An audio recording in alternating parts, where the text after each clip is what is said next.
Вообще-то жизнь прекрасна, если правильно подобрать антидепрессанты. Такой я человек, зла не помню, приходится записывать. Не ищи в людях плохое. Плохое в людях само тебя найдет.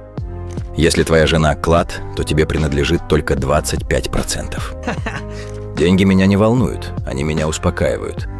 Лучше переспать, чем недоесть. Женщина не воробей, залетит не прокормишь. Иногда приходится прикинуться дурачком, чтобы не выглядеть идиотом.